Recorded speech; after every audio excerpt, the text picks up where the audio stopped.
some big anchovies this morning, but really, unfortunately, they get eaten by a lot of the other smaller fish, so I like to get like a bigger smelt. Well, I'm out here, back on the kayak, here in the Bay Area. It feels like I haven't hardly fished the Bay Area, hardly at all. I've been in Panama, I've been in Alaska. In Panama, I did a ton of kayak fishing, but obviously way different than what we have here in the Bay Area. And today, I'm out here with my kayak twin. And I don't look anything like him as a person, but our kayaks are the same. We both have the autopilot 120. Man, we're like working on the wrong ends of the spectrum here. We got smelt that's too big and an anchovy that's too small. Yeah, what I was saying is I'm out here with my buddy Oliver, who went on the Panama trip with Taku and I, as well as like 8 or 9 other guys. Super fun trip. If you haven't seen those videos, I definitely recommend checking them out. I did a lot of fishing. We all fished it hard, and we all crossed off some fish off our bucket list. Man, that was an epic trip. But we're back in the Bay Area now. It's a little bit late in the season. Now it's October, and yeah, it's a little bit late for halibut, but we're gonna try to get one anyways. Inshore rockfish season is currently closed, so if we happen to get some of those by accident today, we'll be sending them all back. But the target is halibut. We're getting some live bait here this morning. There we go, that's a better size. That's a better size smelt right there. Anyway, yeah, the plan is to do some live bait fishing. We're working on filling up our tanks right now, and then we'll head out to the halibut ground and go see if we can find those big halibut out there.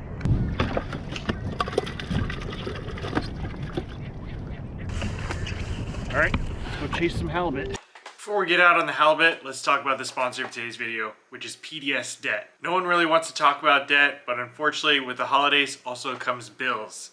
And with that, many of us will go into debt. Last year, half of American consumers took on more debt during the holiday season. It could be me, it could be you, but it's never too early to get prepared for holidays. And lucky for you, the people at PDS Debt are here to develop a personalized solution to help you out. If you're making payments every month on your debt and your balances aren't going down, PDS Debt has a solution for you.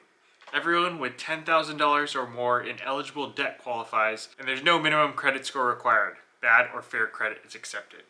Save more while paying off your debt in a fraction of the time. At PDS Debt, their mission is to understand your specific scenario and can help provide alternative solutions to becoming debt-free.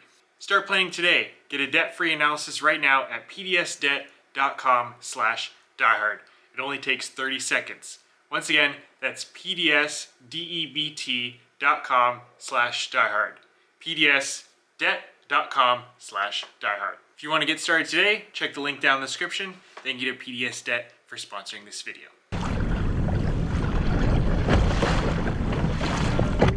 So we're working with no fish finder today. So what that means is I'm working solely off of old knowledge just from fishing this place hundreds of times. Maybe not quite hundreds, but a lot of times.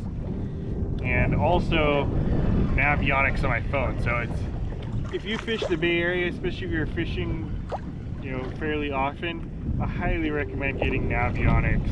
It's like, I don't even know how much it costs per year. I was going to say it's like $60 or something like that.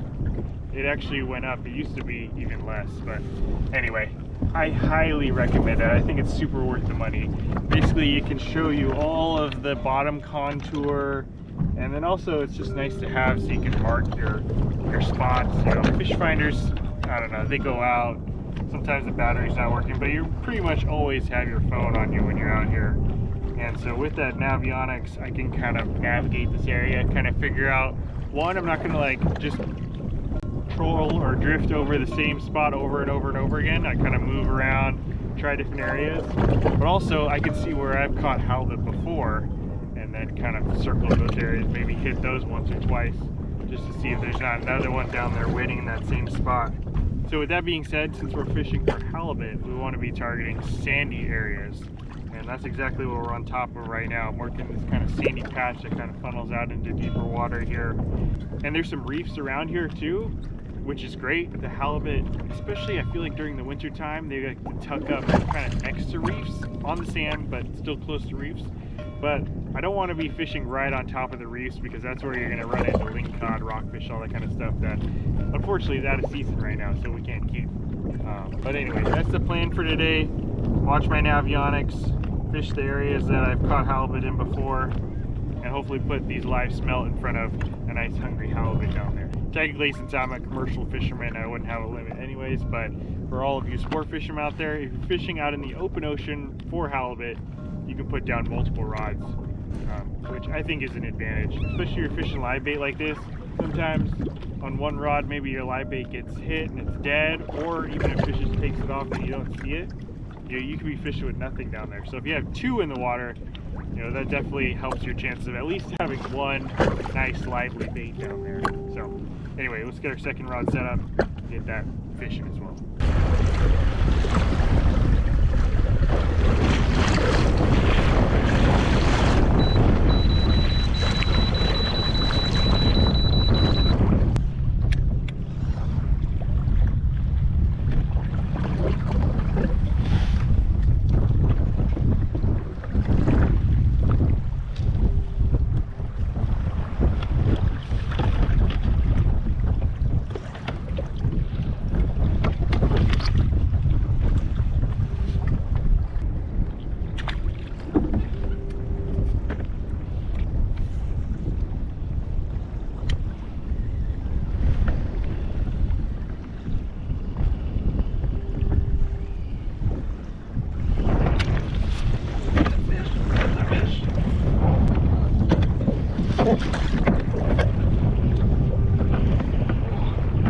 On the drop. Fish that's a halibut. I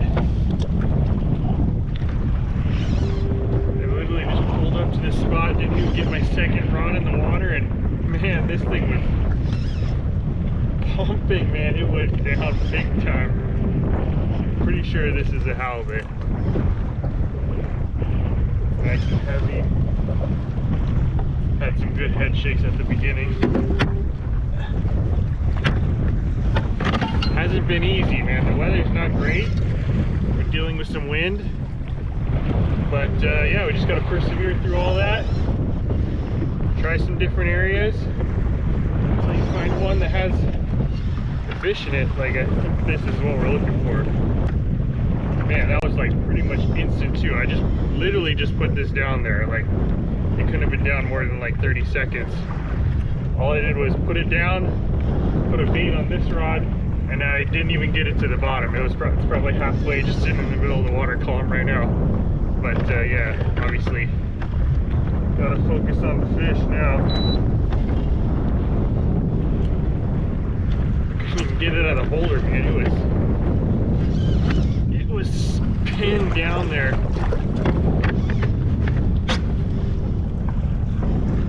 This fish has some weight on it for sure.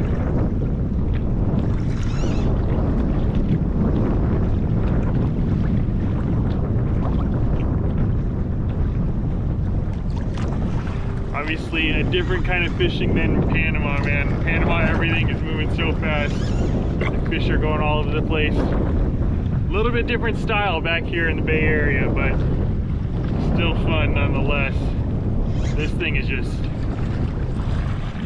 it's hard to pull it up. I'm putting some good pressure on him and he's coming up real slow, inch by inch.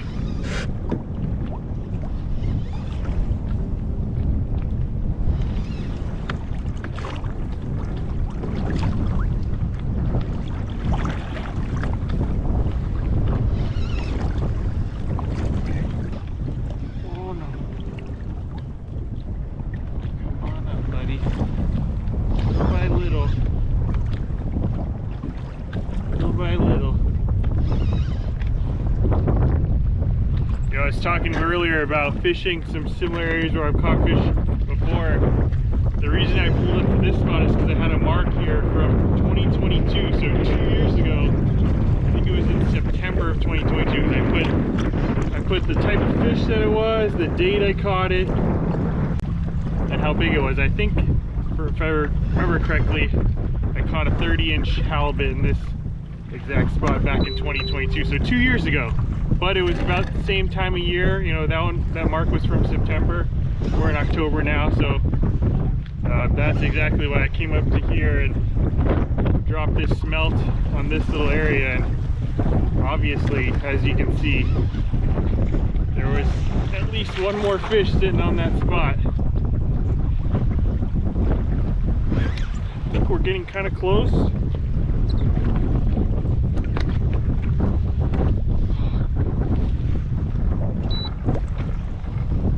Here we are, there's the weight. Yep, it's a halibut. That's a pretty good size one. Ooh. Yeah, it's a good halibut. Alright. Figure out how to get him next to the kayak. He's way out on the side here. Let me get this thing out of the way. Don't want him to get caught in my bait bucket. So let's get that out of the way. There we go. Ooh. Almost had him. Almost had him. There we go. Now I got him. Oh my god, my other rod. Oh man, that was a lot of work. First halibut I've caught in a while. Oh my god, I got a fish on the other rod. Is that a fish? Can't tell if it's a fish or a snag. On the stringer. On the stringer.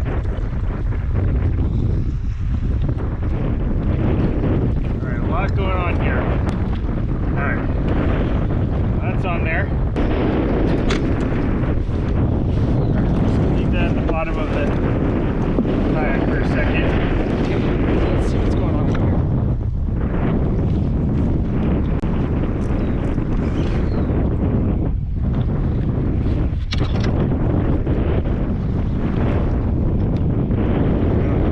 Fish on here? Oh my god, I think there's a fish on here. Something came up and grabbed this smelt. It was like in the middle of the water column. I thought it was snagged for a second because I wasn't really paying attention, but there's definitely a fish on here. Oh, it's a lingcod. Okay, that makes a little more sense. Lingcod came up and grabbed it.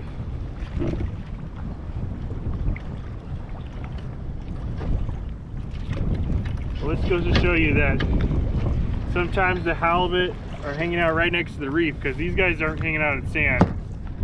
And if we doubled up one fish, you know, one rod on a halibut and one on a ling, so there's definitely some reef and sand mixture there. So anyway, we'll toss this one back. Okay, now I can show you the fish. All right, take a look at this guy. That's a nice halibut right there. Never seen one of these before. Well, brown on the top, white on the bottom, and there's a couple different types of halibut actually in the Pacific Ocean. There's Pacific halibut, which are the big ones that you see up in Alaska all the way down. Actually, even California has some, but these are a slightly different species. These are California halibut. You only see these, I don't know, maybe from like the Southern California all the way up to Northern California. I don't think they have any of these in Oregon or Washington. But anyways, definitely a nice fish that we can target here in the Bay Area from a kayak. And yeah, I mean that's a nice one. They get a little bit bigger than this for sure, but that is definitely on the upper end of halibut that you typically see in this area.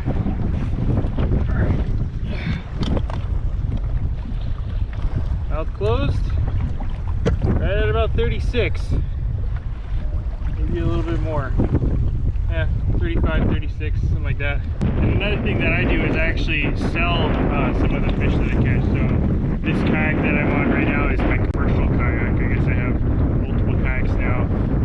So I actually am able to sell this. I'll list it on Instagram. If you're ever interested in buying halibut specifically from me, best thing to do is follow me on Instagram because that's where I can post the most up-to-date updates.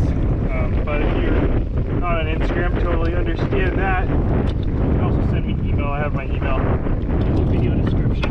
Another thing you can see with this fish is you can tell it's not one caught in the San Francisco Bay. it's caught out in the open ocean, and that's because it has all those spots. You know, the pattern is super more defined out here. Super more defined, that's a really good term. There's a lot more different colors on the halibut out here in the open ocean. When you catch them inside the bay, it's pretty much just straight brown. And that's because these fish, they'll blend in with whatever the ocean floor looks like down there. So basically what I'm getting off of this is there's some white sand, maybe mixed with some pebbles down there. So yeah, just always cool to see them out here. I always feel like they look a little bit nicer when you can fish them out in the open ocean. Well, I'll give you a little update.